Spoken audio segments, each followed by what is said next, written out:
Road side காளான் பண்ணலாமா? அதுவும் செம்ம டேஸ்டியாக வீட்டிலே. நான் இதுக்கு காளான்லாம் சேர்க்க போகிறதில்ல.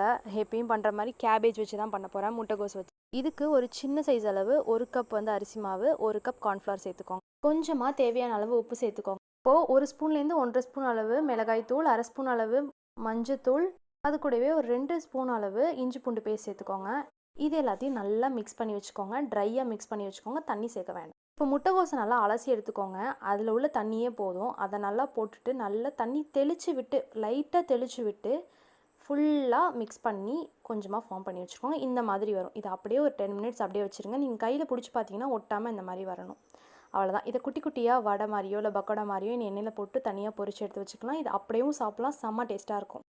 இதை உங்களுக்கு விருப்பமான சைஸில் போட்டு பொரித்து நான் தனியாக எடுத்து வச்சுட்டேன். இப்போ அடுத்ததாக வந்துட்டு காளானுக்கு கிரேவி மாதிரி பண்ண போகிறோம்.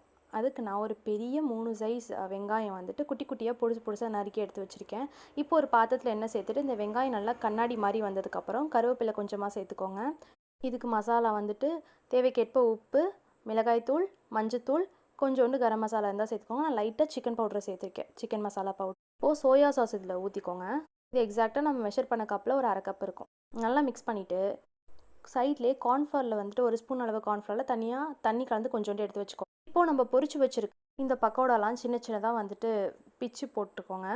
அதை நல்லா மிக்ஸ் பண்ணிவிட்டு அதுக்கப்புறமேட்டு இந்த கார்ன்ஃப்ளவர் கரைச்சி வச்சுருந்தோம்ல அதையும் சேர்த்து ஒரு 2 நிமிஷம் மிக்ஸ் பண்ணிவிட்டு மிளகுத்தூள் அப்புறம் கொத்தமல்லிலாம் தூவி இறக்குனீங்கன்னா செமையாக இருக்கும். கொஞ்சமாக பச்சை வெங்காயம் போட்டு எல்லாருக்கும் சர்வ் பண்ணால் செம்ம டேஸ்ட்டாக இருக்கும்.